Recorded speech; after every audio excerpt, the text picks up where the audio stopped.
Hello, Assalamualaikum Maskulin. Hari ini kita berada di Melaka untuk memburu jejaka ke-7 Man of the Moment. Sebelum ini, pengarah muzik sudah kita tampilkan dan juga seorang ahli akademik pun sudah kita tampilkan. Jadi, bidang apa pula yang kita nak terjun kali ini? Jom ikut saya untuk berburu jejaka ke-7 Man of the Moment.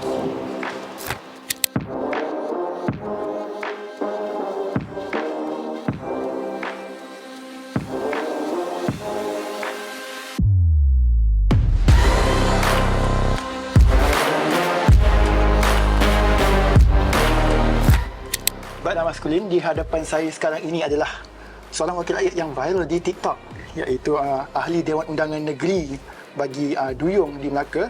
Ini dia YB Datuk Muhammad Nur Helmi Abdul Halim.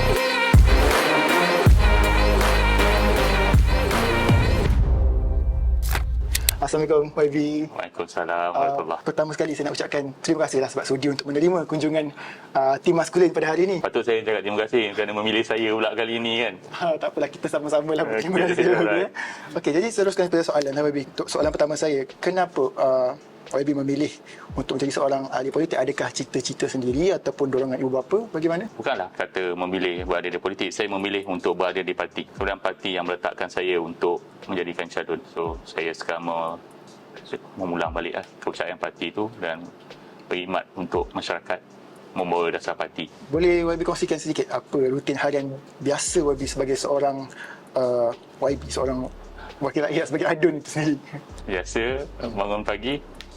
Lepas bangun pagi tu, saya akan on data. On data, tinggalkan dulu telefon dan selesaikanlah apa kewajipan yang ada semua tu. Kadang-kadang hantar anak sekolah, balik hantar anak sekolah tu baru start tengok satu-satu WhatsApp yang datang daripada malam tadi tu lah. Okey. Dan delegate aturkan balik segala-gala yang perlu daripada WhatsApp tu. Dan biasanya pukul 8 saya akan keluar daripada rumah. Saya punya rutin memang pukul 8 saya akan keluar. Okay. Dan saya tengoklah jadual pada hari itu. Kalau tak ada apa-apa program rasmi, saya akan berada di sini ataupun saya mengayu-ayau kawasan, tengok apa yang perlu buat. Itulah rutin hari-hari.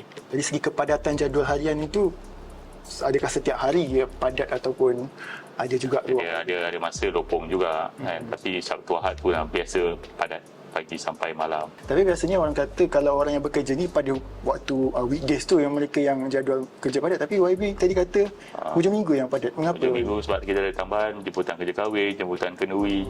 Okay. Itu semua bila masuk dalam jadual pun makan masa juga untuk komitmen kita, kehadiran kita walaupun sekadar singgah. Kalau 3-4 okeylah, kalau kena 14-18. Sebelum bergerak ahli politik, siapakah YB Nur Helmi ni? Sebelum menjadi ahli politik, saya kontraktor. Saya dalam bidang pipe daripada 2009 sampailah 2018 dan masih lagi lah sikit-sikit, tapi tak macam dululah. Jadi memang saya tak ada buat benda lain. Saya memang bisnes saya adalah buat pipe air. Dan YB memenangi pilihan raya Melaka pada tahun 2021. 2021. Betul. Kalau YB tak menang pada waktu tu, di mana YB sekarang ini? Kalau kata saya kalah pilihan raya tu, saya akan letak jawatan politik saya lah. Orang buat point saya terus. Sedangkan pada waktu UMNO tu dalam keadaan, parti tu dalam keadaan baik, pun tak mendapat keyakinan rakyat. Bermakna bukan parti yang tidak mendapat keyakinan rakyat, makna saya yang problem kan. Masa tu satu tahap, ingat, beberapa hari sebelum pilihan raya tu, saya dah satu firm kalau in case kalau saya tidak dipilih, saya akan meletakkan segala jawatan politik saya lah dan kembali menjadi tukang pipe. Mungkin YB boleh berikan sedikit komen lah, apa pendapat YB mengenai budaya politik tepuk kerajaan? Yalah, saya faham. Mungkin saya faham. Saya tak pernah duduk sebagai wakil rakyat pembangkang. Saya tak tahu apa yang dia rasa, tapi saya pernah jadi di parti pembangkang. Keinginan menjadi kerajaan tu sangat besar sebab atas apa alasan tadilah macam saya cakap, keinginan nak ubahlah kononnya apa pun kan. Tapi duk cerita nak sebut atap ni, okeylah, itu usaha. Tapi dalam masa yang sama, apa usaha yang dibuat untuk rakyat sebagai penyemak dan pengimbang? Okey. Kan, saya ada sahabat saya yang berada di pembangkang di Melaka. Kan, contohnya, saya tak nak cerita yang jauh, kan, cerita yang depan mata di Melaka. Apa yang dilakukan sebagai penyemak dan pengimbang? Buatlah sesuatu. Kau tebuk ke tak tebuk ke, itu usaha kau buatlah apa nak buat. Tapi untuk rakyat ni apa yang buat? Adakah dah tebuk atap dah berjaya pun nak buat? Duk kata kerajaan ni tak betul ni, salah. Imbangkanlah. Bagilah tawaran. Bagilah didikan pada kami untuk betulkan. Baik, sejak pilihan raya umum ke-15 yang lalu, kita tahu tidak ada mana-mana parti yang boleh membentuk majoriti kan. Jadi titah yang Di-Pertuan Agong kata perlu membentuk satu kerajaan perpaduan. Jadi bagaimana YB melihat keberkesanan kerajaan gabungan ini dalam untuk menggerakkan negara Malaysia? Adakah YB rasa berkesan ataupun masih ada lagi benda yang perlu diperbaiki? Bahaya soalan ni tu. Dia macam ni. Kita analoginya satu bendanya perkara yang tak pernah dijangka berlaku oleh sesiapa pun.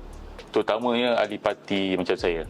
Okay. Dan begitu juga sahabat saya di seberang sana kan, daripada Pakatan Harapan tu pun dia pun tak pernah jangka pun yang akan dia bekerjasama dengan UMNO ni.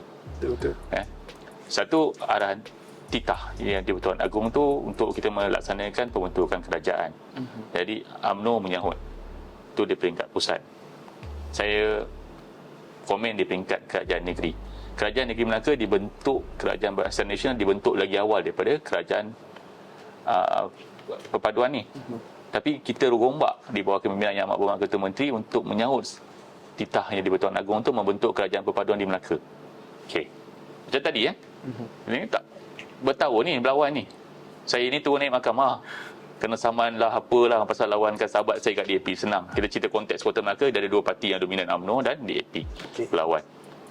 Memang kerja dia tala saya tala dia. Bangun pagi dulu kita ni nak cari apa salah dia, bangun pagi dia cari apa salah saya. Tiba-tiba sekarang ni kita berkahwin. Kan macam adik-beradik tiri kan. Sikit sebanyak cemburu tu ada. Was-was tu ada. Syak wasangka tu ada. Kan. Yang kata kita syak wasangka terhadap dia pun syak wasangka terhadap kita. Tapi kita meletakkan rakyat yang pertama. Sebab apa? Kerajaan pusat telah dibentuk. Kerajaan negeri tanpa bantuan kerajaan pusat sengsara. Jadi kita bersama-sama selari dengan kerajaan pusat. Syak wasangka tu ada, kita letak bawah. Was-was tu ada, kita letak bawah. Kita letakkan kepentingan rakyat yang utama. Saya kena buang ego saya, dia pun kena buang ego dia. Kita letakkan ego rakyat yang pertama. Jadi masa demi masa tu perubahan tu nampak. Di Kota Melaka kestabilan tu mula ada. Yalah sikit sebanyak orang kata adik-beradik T ni kan, dia tercuit sana tercuit sini tu biasa. Tapi bagaimana kita nak olah pertelingkahan tu, kita nak olah perbezaan tu, kita nak satukan. Yang penting ego letak bawah dan letakkan kepentingan rakyat dan sama-sama lah. Jadi dalam konteks Kota Melaka, di Melaka khususnya stabil, kita tidak ada masalah. Tapi biasa sikit-sikit tu ada. Selesai je lah keluarga dalaman kan, walaupun adik-beradik tinggi. Macam saya sebut di awal tadi, YB sangat terkenal di TikTok. Jadi disebabkan perkongsian YB di TikTok juga, nama Duyung itu semakin dikenali oleh warganet. Jadi apa yang mencetuskan niat YB mula-mula tu untuk mula berkongsi di platform TikTok? TikTok tu dia punya titik mula tu ketika sidang DUN. Sidang DUN tu apa, ucapan sidang DUN tu yang mana kita potong tu, yang kita pun dia telah mula viral di kalangan masyarakat. Dia jadi macam titik mula saya dikenal di media sosial ni lah. Kemudian kes-kes isu-isu tempatan macam masalah Rohingya, masalah harga barang tu, yalah, mungkin perkara-perkara begini dia dekat dengan masyarakat dan menjadi pilihan dan tumpuan kepada masyarakat, membantu saya di media sosial juga. Dan selebihnya saya memilih untuk berkongsi kehidupan sebagai wakil rakyat bersama masyarakat. Sebenarnya inilah realiti yang berlaku. Sebab objektif saya bila buat video tu dia dua. Satu adalah untuk mendidik masyarakat. Apakah perkara yang boleh kita buat, apa perkara yang kita tak boleh buat, apa yang sesuai, apa yang tak sesuai, untuk kita, masyarakat punya right, masyarakat punya hak. Kadang nampak je video tu macam gelak ketawa, tapi sebenarnya ada objektif yang kita sampaikan. At least macam tadilah, kalau sebelum ni orang tak kenal Duyung, orang dah kenal Duyung. Kalau dulu orang tak tahu spesifikasi potong rumput tu 2.5 cm, sekarang semua orang pun dah tahu. Betul. Dan jadi ini bukan tentang hiburan semata-mata, tetapi tentang mengajar, memahamkan masyarakat keperluan mereka dan apa yang mereka perlu tahu sebenarnya. Saya percaya di media sosial ni, bila kita berkongsikan sesuatu pada ramai memuji, mesti akan ada juga suara-suara yang mengecam, mengkritik tindakan apa yang kita kongsikan. Okey. YB pernah berlaku pada YB? Mungkin Selalu kongsi. biasa je lah. Okey. Jadi bagaimana YB handle benda tu? Baca je. Bukanlah tak baca langsung, bohong dah kan. Kadang-kadang menyirap pun ada kan. Tapi telan je lah kan. Sebab kita pun dalam masa kita buat konten kita, bukanlah buat konten, dalam kita berkongsi pun sikit sebanyak ada orang yang kita rasa, sikit sebanyak pasti ada orang yang kita teraibkan secara terbuka. Jadi bila kena balikan kita takkan nak marah, terima je lah kan. Tapi ada juga sebenarnya dalam kecaman-kecaman tu sebenarnya benda tu benda yang betul. Kan dia bercakap, dia mengecam daripada perspektif dia yang mengalami benda tu. Jadi mungkin kita boleh tengok apa yang perlu kita perbaiki, apa yang perlu kita tambah baik. Dan mungkin juga kalau ada masalah kita, saya sorry, minta maaf, bertanggungjawab terhadap apa yang dilakukan. Cuma saya positif setiap perkara. Walaupun satu kecaman, okey, baca, terima. Kalau kita tengok kepada YB punya perkongsian, kita tengok daripada segi syutingnya, editing dia, agak menarik juga. Jadi kita percaya benda tu bukan satu benda yang mudah lah. Kadang-kadang benda tu time consuming juga. Jadi bagaimana YB menyeimbangkan YB punya tugas hakiki dan juga nak konsisten untuk post di media sosial semua? Adakah YB punya team atau bagaimana?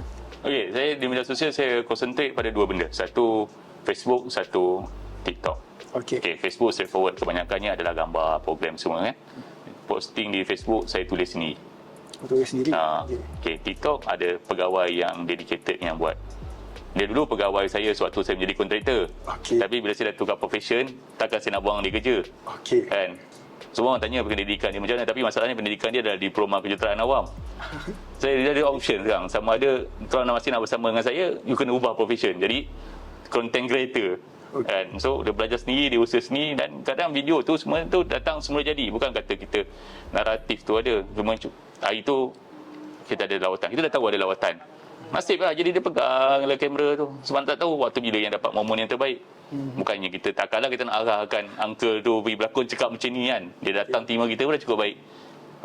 Ni kita nak arahkan dia. Kadang jadi bila orang komen kata benda ni macam buat fake semua tu. Fake. Dia nak kata macam mana kan. Kau buat lah kalau kau boleh buat kan. Nak suruh hati tu cakap, nak suruh orang menangis, bukan yang boleh buat-buat. Kita boleh lah berlakon. Dah ahli politik dah tentu orang panggil berlakon kan.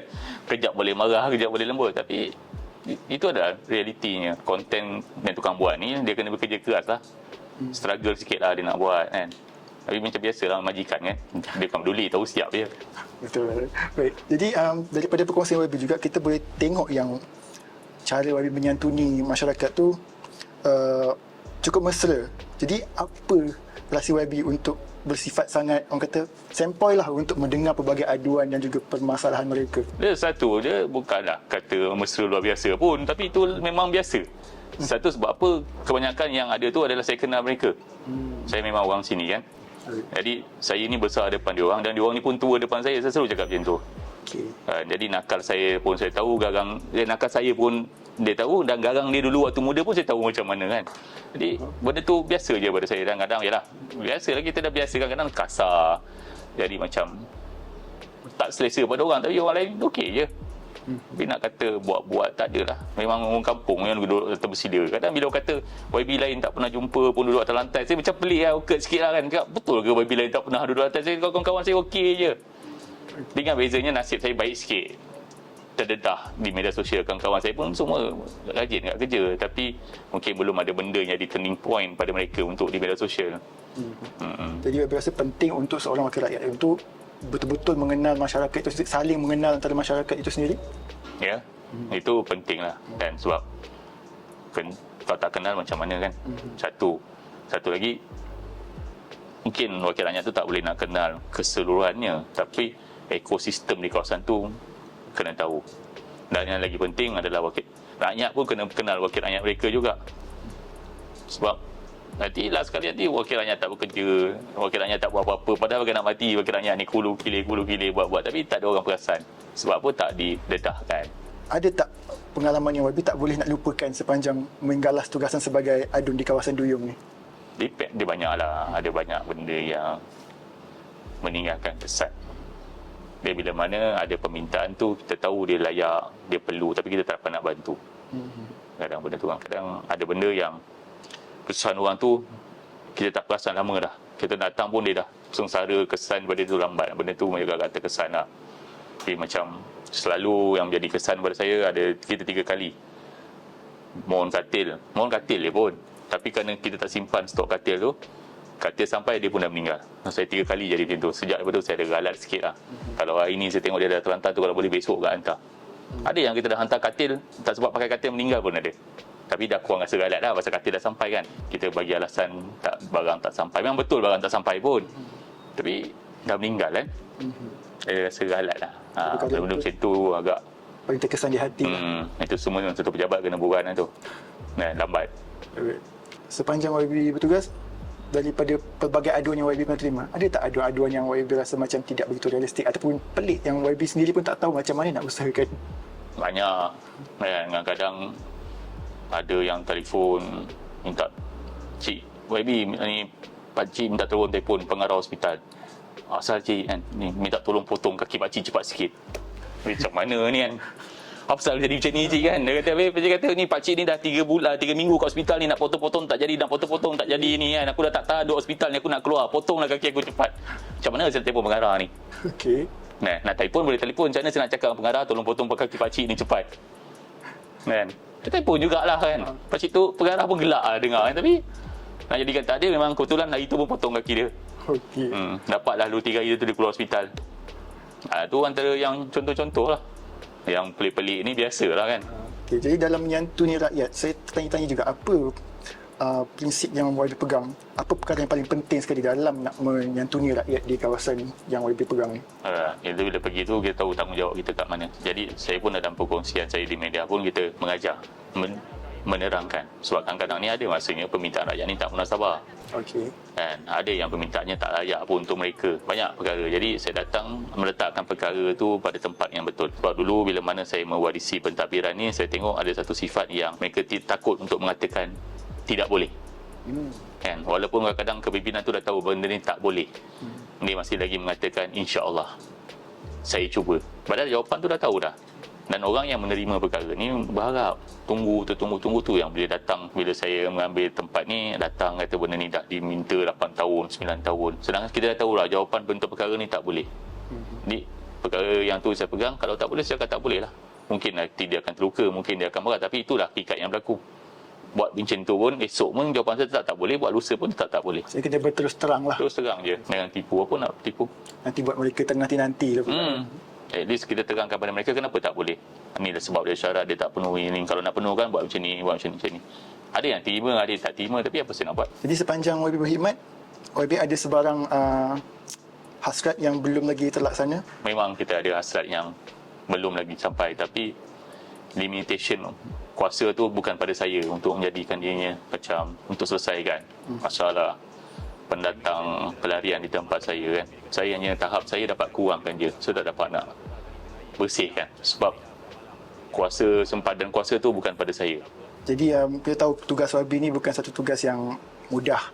Penat juga kadang-kadang bukan saja fizikal penat tapi mental juga penat. Jadi YB pernah tak melalui satu fasa yang YB mungkin hilang semangat ataupun merasa sangat rendah ketika menjalankan tugasan ni? Dia tu daripada start kempen pilihan raya dah rasa dah. Kan masa bila kempen pilihan raya, jumpa satu orang merayu-rayu minta undi saya, makcik bagi saya peluang. Saya tak pernah tahap tu saya merayuan. Sampai tahap masa tu saya fikir sebenarnya Allah ni nak naikkan darjat saya ke ataupun nak menghina saya. Kan sebab saya tahap saya berniaga, semua saya tak pernah lagi jumpa orang merayu-rayu, jumpa orang saya tak kenal merayu minta peluang, dia bagi peluang. Cuma masa tu saya letak dalam kepala saya, jika saya dipilih untuk mentadbir, saya tidak akan merayu lagi. Dan itu yang saya usahakan. Dan tapi bila dalam saya mentadbir ni, ada masa pun saya penat. Bohonglah tak penat. Kadang-kadang bila saya bangun pagi tu, saya jadilah on data tu kan. Sekali masuk faham 400-500 WhatsApp kan. So, saya fikir apa benda lah saya buat ni kan. Pagi apa benda lah buat picture WhatsApp aduan orang. Tapi ni jalan yang pilih. Saya takkan saya nak salahkan orang. Saya sendiri yang sign orang tu. Saya sendiri yang meletakkan diri saya di sini. So, ni adalah package yang saya kena terima. And dia apa yang memotivasikan YB untuk terus keep on going walaupun dalam penat dan juga lelah tu? Apa dia? Yalah, doa orang. Saya tak tahu saya berada di sini atas doa siapa. Mungkin doa ibu saya, mungkin doa ahli keluarga saya, mungkin doa siapa-siapa saja, saya pun tak tahu. Sebab bila itu hari, bila saya dipilih pun macam-macam ragam. Ada yang berpuasa, ada yang cukur rambut, yang orang saya tak kenal ni mengharapkan saya dipilih. Jadi saya hanya menjalankan tanggungjawab saya, membalas kepercayaan. Jadi bila saya penat tu, saya cakap ni pilihan saya yang buat. Cuma saya tak tahu apa yang akan berlaku bila habis penggal. Sama ada saya dipilih atau tak untuk mewakili parti, itu adalah keputusan parti. Sama ada saya dipilih lagi oleh rakyat, itu adalah keputusan rakyat. Cuma apa yang berlaku pada saya, sama ada saya diletakkan oleh parti atau tak, saya tidak nak tinggalkan dengan sesalan. Saya tak nak cakap, saya nak boleh buat lagi, saya nak buat lagi, saya boleh lagi, saya cadang nak buat ni, saya cadang ni. No. Pada waktu tu saya nak cakap, saya dah buat dah segala yang saya boleh buat. Kalau kata hari ini saya akan buat lagi yang terbaik kalau saya dipilih, no. Saya dah buat saya punya yang terbaik. Baik. Jadi mungkin YB boleh kongsikan sedikit kata nasihat lah kepada anak muda di luar sana yang ada minat dan juga hasrat untuk terjun ke dalam dunia politik dan berbakti pada masyarakat. Apa nasihat yang YB boleh beri? Kalau kita nak berbakti, banyak cara lagi nak berbakti, tak semestinya dengan politik kan. Okay. Tapi bila kita berbilih untuk politik, tentang pentadbiran, ya, tentang bagaimana kita nak menguruskan kuasa. Kuasa untuk menguruskan segala-galanya. Sebelum nak menceburi ke bidang politik, sebenarnya kita tengok berbalik. Apa niat kita yang sebenarnya? Kalau kata niat kita nak tolong orang, pergi masuk NGO ya. Kalau kata kita nak membetulkan kerajaan, limitation sebagai adun ni dia ada sempatan dia.